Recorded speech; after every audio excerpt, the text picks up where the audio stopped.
If I ask you to name the top 10 United appearance makers of all time, you may be forgiven for missing this Irishman off your list, as he was so unassuming, modest, and operated like clockwork that you may have overlooked the fact that he was actually there at all, carrying out his 8 out of 10 performances week in, week out. However, if you ask any United fan who is our club's most underrated player or unsung hero, I venture that his name would come up first almost every time. Let's raise a pint and reminisce about a true United legend, Denis Irwin. Joseph Denis Irwin was born on the 31st of October 1965 and is famously a Cork man. Apart from being a bright lad, the young Denis excelled not only at football but at Gaelic football and hurling too. However, instead of going to University College Cork, he made his life and career in England, in the Football Association version of the game. Denis Irwin was a reliable and consistent fullback and thought nothing of playing on either flank, where he crucially supported the attack and was able to put in killer crosses to eager teammates. Apart from reading the game expertly, he was quite conservative, not a risk taker, playing the game simply, giving a pass when it's on, putting the ball out of play when it's needed. He rarely made mistakes. Also, Denis was terrific from dead balls, delivering corners with pinpoint accuracy, and before the arrival of Giggs and later Beckham, he would be the one taking free kicks for a shot on goal, which he worked tirelessly on in training.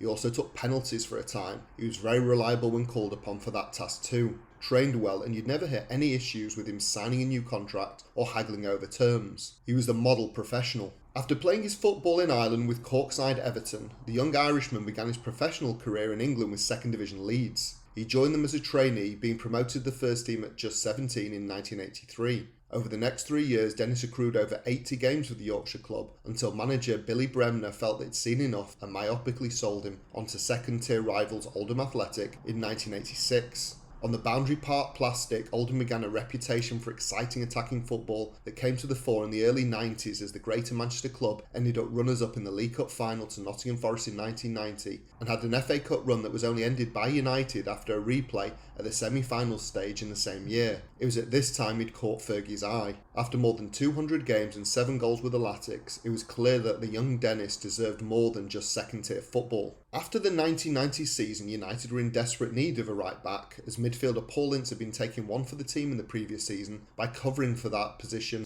Denis signed for arguably pound for pound the biggest bargain in the club's history at just £625,000 in the summer of 1990. With the squad on a high after the previous season's FA Cup win, Irwin made his debut in the Charity Shield, a 1-1 draw with champions Liverpool, picking up the first of his 19 winners' medals with the club. Denis joined an exciting United side capable of stringing memorable cup runs together. In his first season, the boys got to 2 cup finals of competitions not previously won, the League Cup against Sheffield Wednesday and the European Cup Winners' Cup against Barcelona. The Wednesday game was a disappointment after losing 1-0 to the 2nd Division side. However, the win in Rotterdam against Barcelona was epic, and after the game finished 2-1 to United, the Corkman had his hands on his second piece of silverware. The League Cup did follow the following year, but that did little to console the Irishman who, like the rest of us, was reeling from handing over the league title to bitter rivals Leeds. By this time, the Irishman had switched and slotted seamlessly into the left-back role as Paul Parker joined the club in the summer of '91. Switching flanks was no fuss or problem for Denis, just the continuance of consistent 8 out of 10 performances every week, as he'd enjoyed on the opposite side of the defence. During this time, Denis's ability to get forward and be amongst the goals in the attack was really reaping rewards. With a league title in the form of the inaugural Premier League finally coming back to Old Trafford the following season, the club started winning championships on an unprecedented basis.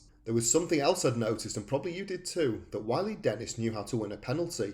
Look at this against Borough in the 92-93 season, and this from the 94 Cup final, when the game was finally balanced, goalless. Irwin went on one of his familiar attacking runs and was happy to be felled by Chelsea's naive Eddie Newton for Cantona to stroke home the resulting penalty for the opening goal. By the mid-90s things were changing, the older players were being moved on and the young crop of players, the class of 92, were being shoehorned into the squad, with 2 new fullbacks, the Neville brothers, Gary and Phil. Despite Denis a few months away from his 30th birthday, he'd keep his place during this transition over left-back Phil for the next 5 years or more. That's how highly he was rated by Fergie. After 2 League and Cup doubles in 94 and 96, as well as another league title in 97, Denis became an integral part of the club's treble-winning squad in 99. Sadly for the Irishman, playing at Anfield late in that season, and after scoring a penalty in the game, he was sent off for a second bookable offence for kicking the ball away, which was a very contentious decision at the time indeed, and this kept him out of the FA Cup final against Newcastle, which the boys ended up winning 2-0.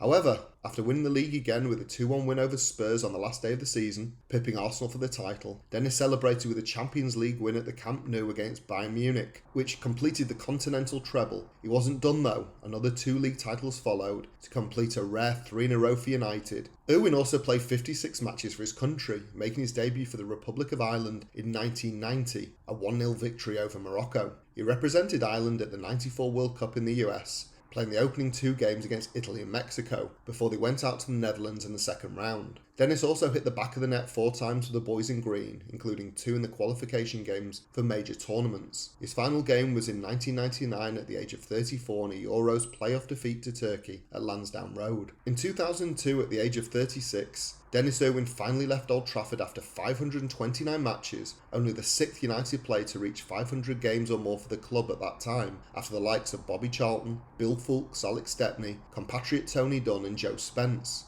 United released Irwin on a free, with Wolverhampton Wanderers picking him up. He spent his final 2 seasons at Molineux helping Wolves to promotion via the 2003 playoffs and back into the Premier League. Denis Irwin announced his retirement aged 38 at the end of the following season. So there you have it, the career of a true United legend, understated yet impressive, dependable, dedicated and definitely in many Reds all-time United sides. What are your memories of the great man? Which is the highlight of Denis's time at United that means the most to you? Let me know in the comments below and like, share and subscribe. Thank you as always for your support.